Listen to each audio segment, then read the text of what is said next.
Awesome, and we are live. Hi, everyone. Hello, ambassadors from all over the world. My name is TJ. I am the FSA Community Manager, and welcome to January Office Hour. So, we did December Office Hour on Hangout on air last month, and it was a success. I saw a lot of students attending and a lot of students watching our video, and we want to bring it back this January. Okay, I'm going to do a quick round of introductions. You guys know I'm TJ. And the e-board, can you guys introduce yourself?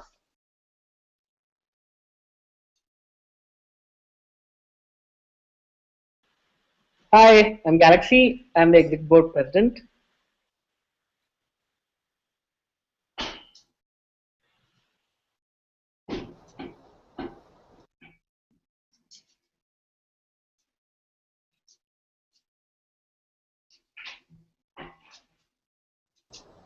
Hi, my name is Biraj Karmakar and I am here for VP of Recognition.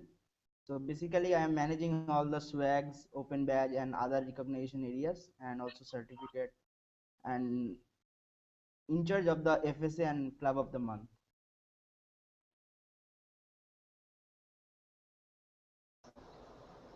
Hey everyone, I'm Kemwell from the Philippines and I'm the VP for Communications. And that's it. Awesome, cool. So we have a special guest today. As some of you guys know, this month is Privacy Month. Well, not Privacy Month, but it is a theme of the month because Privacy Day, or Data Privacy Day, is on January 28th. So we invited a very special guest, Stacy. Would you please introduce yourself? Sure. Hi, I'm Stacy Martin. I'm a senior privacy manager on Mozilla's policy team. I'm based in Sacramento, California, near our San Francisco office. And I'm glad to be here today. Yay, awesome. Thank you so much, Stacy, for coming. This is the first time we're bringing a special guest employee from Mozilla on, so we're very, very thankful for Stacy to be here. And it's also very early right now from where she's at, so good morning to Stacy. She's going to give us a great presentation on privacy, especially on topics, why online privacy matters to us.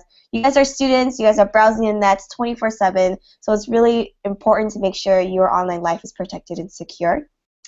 And also, we are having an hour-long privacy chat on January 28th.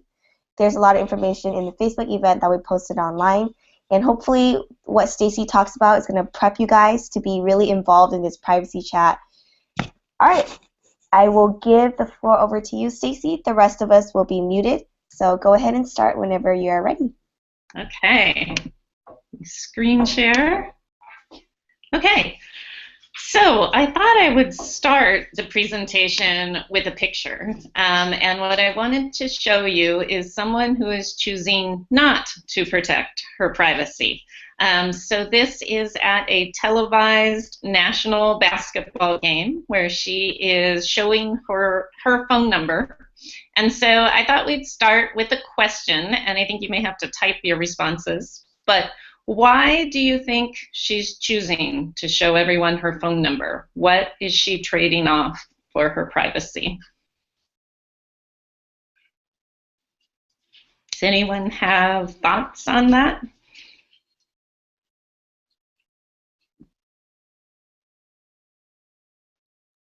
TJ, do we have any responses? No, not yet. I'll read off the responses if we get it. It might be hard to do it that way. So what she's trading off, she wants one of the professional basketball players to call her and have dinner. So she has posted on her sign her phone number.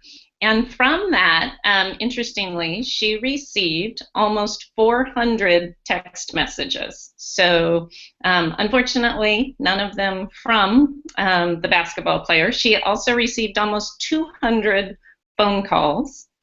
And then she received another 200, well, I guess 200 of those 400 text messages were from someone pretending to be the person that she wanted to get attention from. So what I wanted to start with is, why don't people care about their privacy?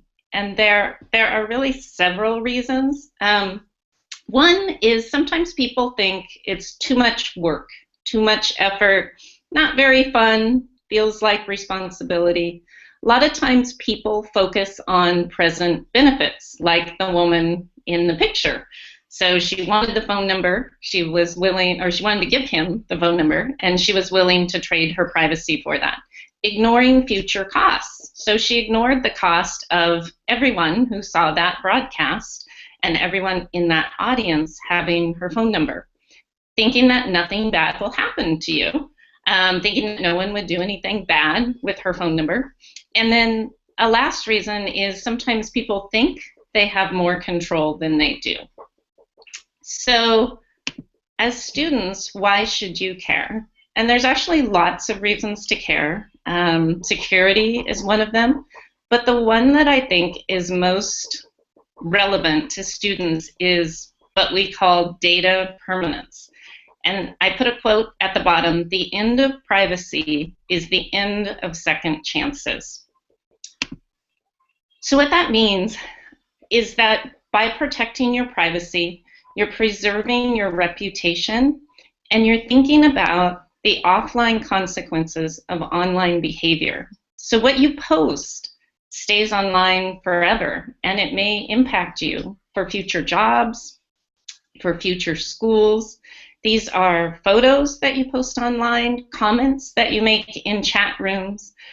If you comment on sensitive issues, those can stay with you even after you've changed your views, because everything that is online, there's no erase button for that. And that's different than students at any other time in our history. That's a big change in today's world. That makes privacy even more important. So what can you do? What are some easy things that you can do? These all come from a great website called staysafeonline.org that you can take a look at. I like these two, so I picked out these two tips. The first one, share with care. That's the idea of thinking about both what you share about yourself and also what you're sharing about others. Checking your privacy settings. This link has a great website to do that, so that you can see it has links to all the major sites so that you can check your privacy settings really easily. Also some tips on privacy for social media. And then the second tip is think before you act, because all of us are using mobile devices, and mobile privacy tips are something you want to take a close look at. So those two things, share with care, think before you act, are a couple of really easy things that you can do. Another great thing that you can do is pay attention to passwords. So there's a saying that you can't have good privacy without good security. And a really easy thing you can do is use good passwords. There's a great TED Talk that I put at the bottom of this slide by Dr. Lori Crainer. She's at Carnegie Mellon University, and she has done lots of research on passwords. She makes it really interesting. She found that monkey is the most common animal used in passwords and is the 14th most popular password. So of course, a smart attacker knows that, and they're going to try the most popular passwords first. She also learned in her research that people have a tendency to declare their love through their passwords. So oftentimes, passwords have something to do with someone or something that you love. Attackers can figure that out too. People also tend to create passwords that have something to do with something that makes you happy. So to be different, you might want to create your password about something that makes you sad or angry. It might be harder to guess. 80% of people reuse their passwords, which is actually a really dangerous thing to do, and I know we all do it, but that's one of the easiest ways that you can protect yourself, is to not do that. And then another thing is there are so many different symbols available, but when Lori Crainer studied it, she found that everyone was using the same symbols. So again, that makes the passwords easier to crack, because hackers know which symbols to try. So I would really encourage you to watch this TED Talk. She makes it really fun, and you can learn some great information. Here's a picture to show you kind of what I'm talking about. So you certainly don't want to have the same password on your luggage, and you don't want to use 1, 2, 3, 4, 5. And so finally, one last tip on what you can do to protect your privacy. So we talked about share with care, and we talked about think before you app and using good passwords. One last easy thing is using all the basic privacy enhancing tools that are out there. And Mozilla has several. We have private browsing, for example. All the browsers do, actually. Any browser you use has private browsing. A really interesting use for private browsing, if you want to test it out, is to use it when you're searching for airline fares. So by using private browsing, the airlines can't see whether you have already searched for that particular airline fare. And so it's interesting to try searching without private browsing and then try it with private browsing and see if you get different airline fares.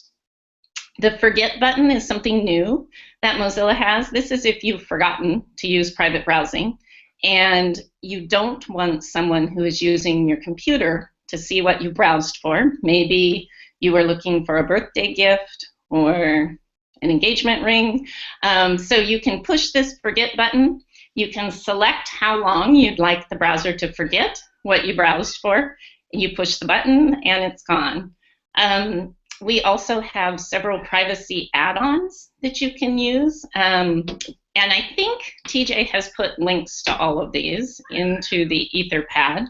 We have a new privacy coach that I believe is for Firefox for Android that will walk you through some of the privacy features of the browser.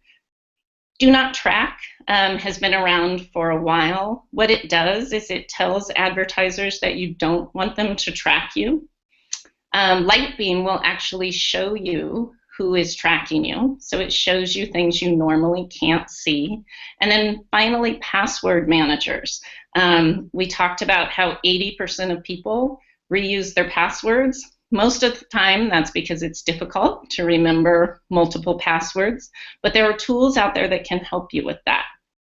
So that's basically what I wanted to share. Do we have questions? I think I'll stop sharing the slides. Should I stop sharing the slides? Yeah, Okay. you can take that side. Yeah, we don't have questions right now, but I think you've hit a lot of any questions like students would have in general about privacy, and that was really, really helpful. I love the basketball idea because that's true. A lot of people just put their information out there, and there's a lot of consequences happening. Yes. So, ambassadors, I went ahead and put down the links to everything Stacy mentioned in the Etherpad. So if you guys want to rewind and see what she talked about, go ahead and go on Etherpad. The links are all there. Yes. Stacey, do you have any ending remarks, any words for the ambassadors about privacy or anything? So as TJ mentioned, Privacy Day is January 28th. There are lots of really interesting activities going on. It's a great time to learn more about your privacy.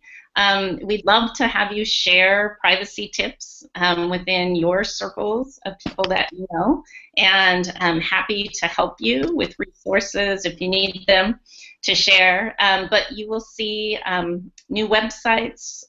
You'll see the Twitter chat that TJ mentioned. So there's lots of great information, and I'd really encourage you to participate in Privacy Day. Awesome. Thank you so much, Stacy. Thank you so much for coming. That was very, very, very helpful. Great. All right. Well, thank you. Thank you. We'll see you next time. Thanks so much, Stacy. Okay. Sounds good. Thanks, Stacy. Cool. Great. So that was our first special guest ever, and she gave an awesome presentation on privacy. Now that you guys are prepped and much more informed on privacy, if you noticed on our Facebook page, we have a little question and answer going on. The first question is, why does online privacy matter? So if you answer and share the post, we will select one lucky winner to get a Firefox Tee. It's just a very fun activity for you guys to get involved with. And now that you guys are pretty informed on privacy, this should be a very easy question to answer. Okay, so with privacy done, we are going to move on to pre-submitted questions on Etherpad. And Galaxy will be running this session. So Galaxy, go ahead and take over.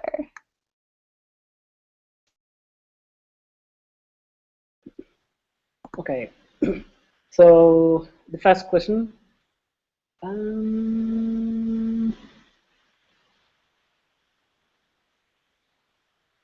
First question is from Gautam Sharma. He's a webmaker supermentor from Gwalior, India.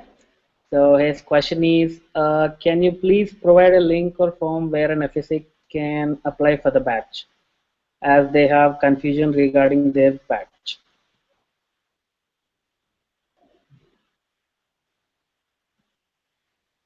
Okay. Cool. Yes. So yeah, I'll go ahead and just shoot it. So the beginner everyone has is this orange badge. You can get that through completing the beginner's guide. And I went ahead and jotted down the link in Etherpad. There are no other badges as of now, but there will be. So the only badge right now that you can apply for is the beginner's badge. Okay, next question. So the next question is from Sandeep from Mozilla Club Warangal. He wants to know what are some program ideas for 2015 and the future plans for FSX. Cool. Okay. So I assume every ambassadors who watch this are very dedicated ambassadors. So we'll give you a little sneak peek into some of the program ideas we have for 2015. eBoard met up at the end of 2014 and brainstormed a lot of ideas, and we're starting to implement them throughout the year.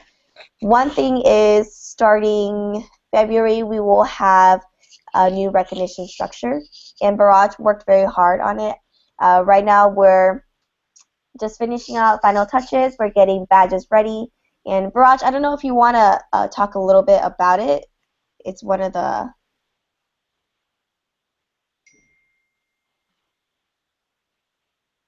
Okay. Yeah, Okay. actually, we have 3 new badge systems coming, and we already mentioned in our recognition wiki page. You will get it that there is 3 program levels, but all is now in under processing. There is one is trainee, one is junior, and one is senior. So we are just processing all those criterias. So right now we don't have like full list, but we are processing and we are working on this. So it will be visible very soon.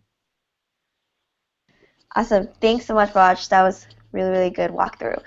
Some other program ideas is, as you can see already, this month on the theme privacy, we have a lot of activities go around with privacy. We have office hour going on, and we're going to start something called learning sessions, where we bring Mozilla employees, community members, Mozillians to come online and teach you guys different skills that you can use. So you guys know that it's very hard for us to meet some of you in person, so we really want to be able to meet you guys face-to-face online and teach you technical skills, marketing skills, anything that may help you throughout the program. So there's more information on that later. In addition, later on in the year, we want to encourage everyone to create more great content online. So, you know, create more makes, more popcorn video, whatever it is. And we are going to start a monthly or quarterly contest. And there's more information on it later. Everything is launching very slowly. We don't want to just give you guys everything from the beginning. It may be very overwhelming. So just stay tuned. But just know that all of these things are coming slowly. So, yes. Awesome. Next question. Okay. Next question is from Iona. She's from the Technical University of Cluj-Napoca. And her question is regarding the plans for Europe, as we have very few FSAs in Europe region. Great, that's an awesome, awesome question. In terms of plans for FSA in Europe. We definitely want to expand. We definitely want more FSAs in Europe. But right now, we're also looking for regional ambassador leads, anyone in Europe who is willing to step up and help us expand the program across the country or across your region. So if there are students out there or even Mozillians out there who possibly are very engaged in the Europe community, if you want, definitely talk to Raj. And you can find his email. I'll post it up here. Talk to Raj and ask how can you become an RAL.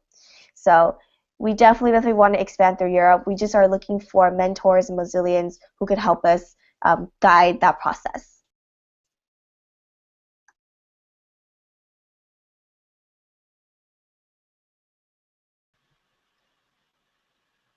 Okay, the next question is from Aman. He's from Pune University.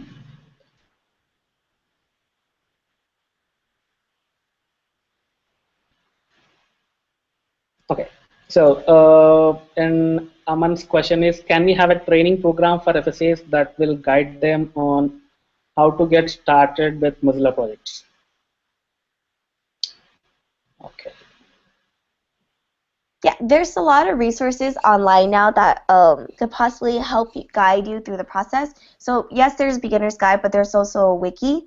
In addition to that, we really encourage you to reach out to your RALs or ambassadors in your region because they have a lot of experience already. I know there are a couple club leads out there who are just super experienced, super on top of it. If you connect with them, they can always guide you through the process. In addition, I know that India and a couple countries throughout this year will start having in-person training programs. And Galaxy, I wonder if you want to talk a little bit about the India bootcamp that is coming up soon. Yeah, we have a FSA bootcamp this February 14 in Bangalore at the community space.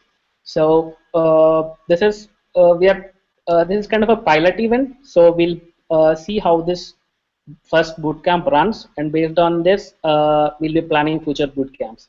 So what will happen at the bootcamps is the learning sessions. So we'll be getting trained on WebMaker, you'll be getting trained on Firefox OS and all different projects. So you know how to get started with different projects. So that should be the outcome of the bootcamps. Awesome. Yeah, so we definitely are trying, even though there's a lot of online things going on, we also want to bring more in-person touch and in-person training. So hopefully this India bootcamp in India goes well and we can spread it to other countries. Okay, and we'll move on to the next question. How can anyone be an RAL? Is there a link for that? Yes, we have a link. And the next question is from Rijin from Mozilla, Kerala committee. So his question is, what will be the plans of FSA team in future month? So we already answered for Sandeep's question. And the next question from Region itself is setting up profiles for individual FSAs like Mozillian profile, Mozillians showing their activities. Okay. TJ, you might want to answer this one. So yeah. They are. So yeah, there's actually a lot of ambassadors who already created a Mozillian profile and set up their activities. So if you're an ambassador, you can definitely do that. But the thing is, people who set up profile Mozillians contribute to Mozilla, not just as a student ambassador, they also contribute through QA, they contribute to L10N, so they do a bunch of different activities. So if you feel like, oh, you've been contributing not just through FSA, but different pathways, you can definitely set up your profile there.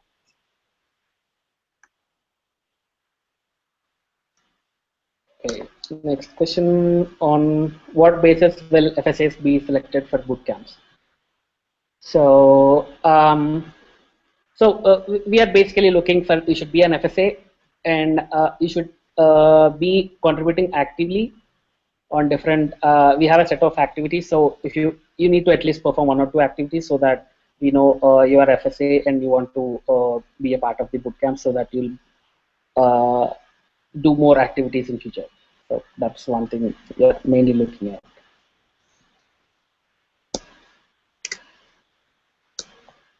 And the next question is from Anshul, is from NIT Kurukshetra. How do I know if I have become an FSA? I got an email that says you are successfully registered. Okay. Yes, if you got the email that you registered, and you should get another email back with all the steps to take now that you're in the database. So if you haven't gotten that email, just let us know, but it's okay because everything in that email is also on the wiki and also in the beginner guide. And FSA directory, we don't have an FSA directory because privacy reasons, we aren't allowed to put your name publicly for everyone to see. And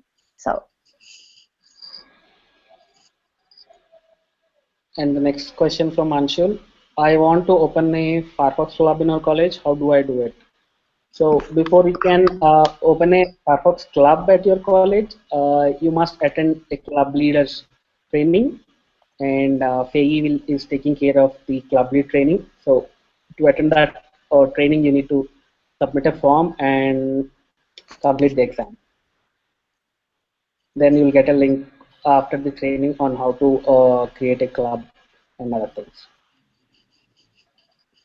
And the next question, what type of help I can get from other FSAs, Mozillians, if I organize a workshop in our college?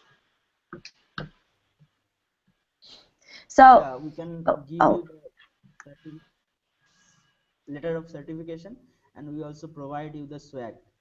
So, and we also provide you the resource for like any slides and those things.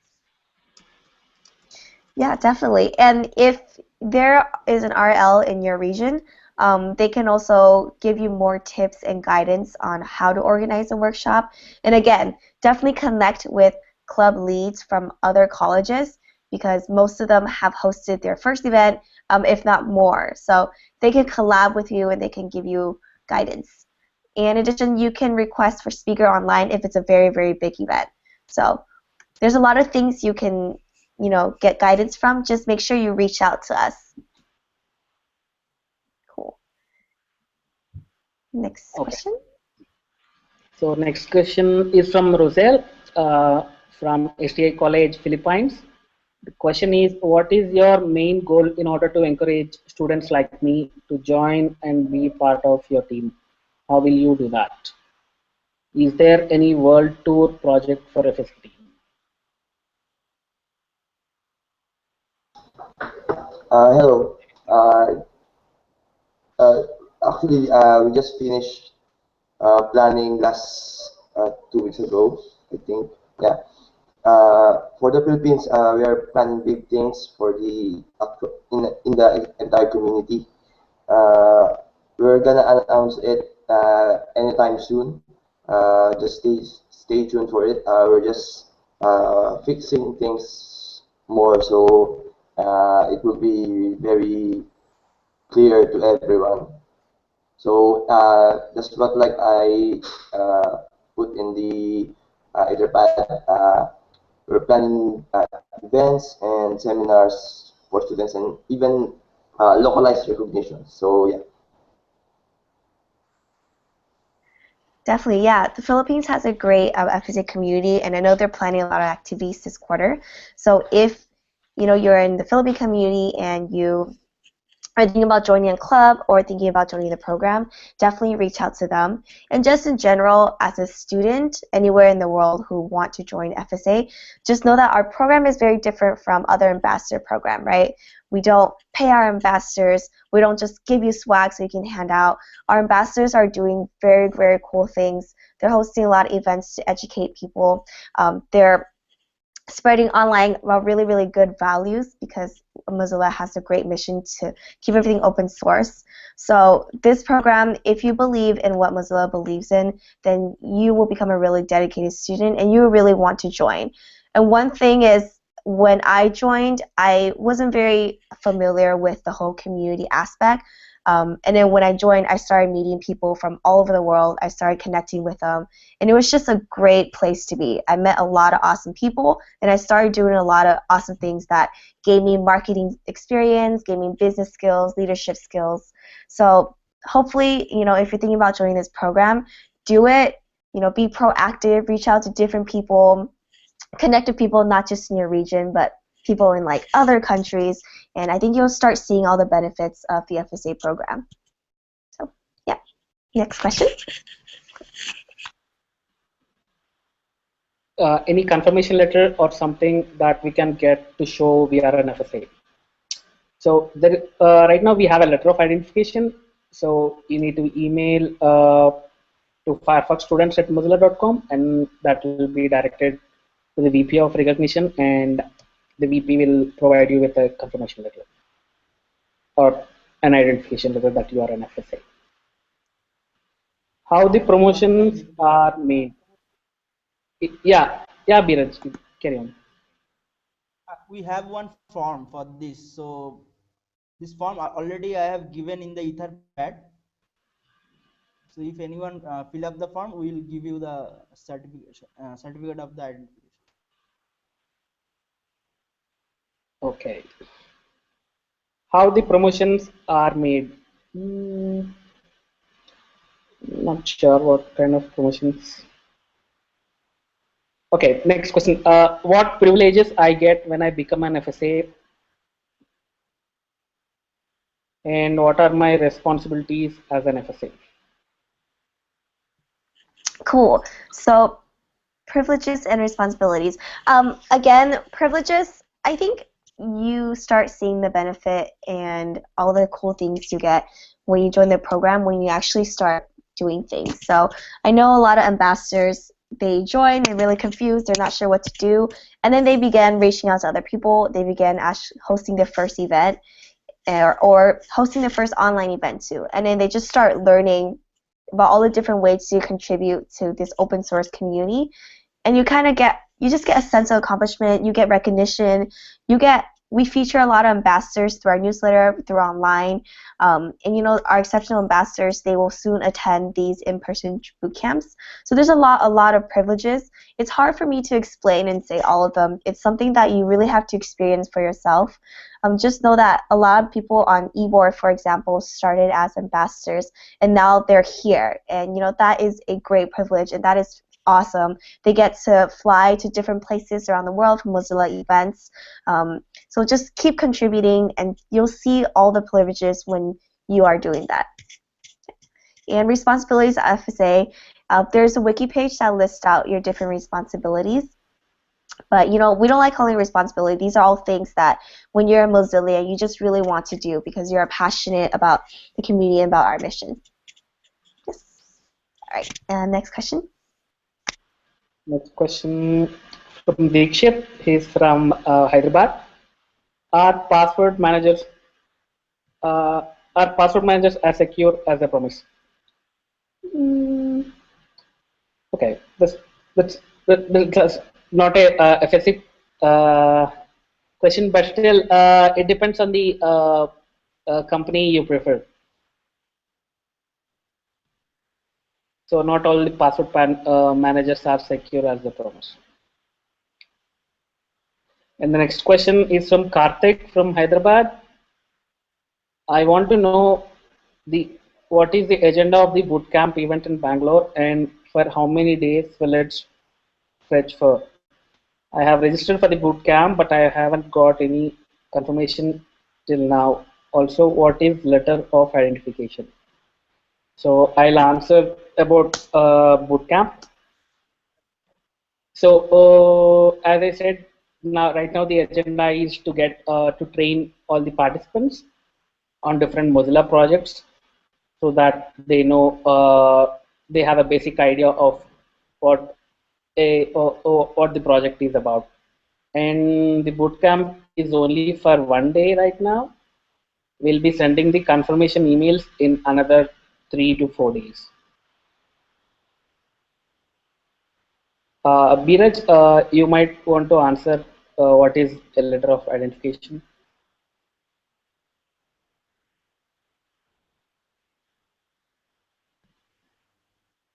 Yeah, actually, this letter officially identifies you as a registered member of the Firefox Student Ambassador program. The program exists under the Mozilla Corporation. So that's it.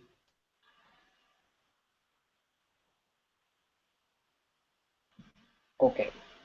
Next question is from Abrar Syed from Bangalore. He's an FSA in CMRIT. He has a festival coming up next month. I was planning to conduct a webmaker contest. I need support from the community and lot queries to follow. What do I do?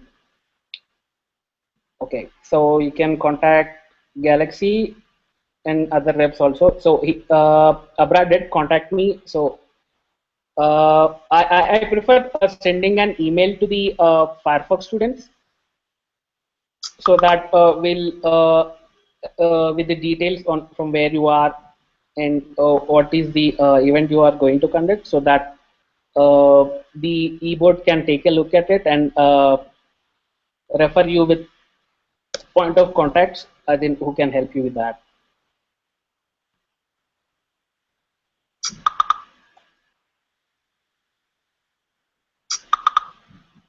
And the next question, how to get updated with different upcoming things?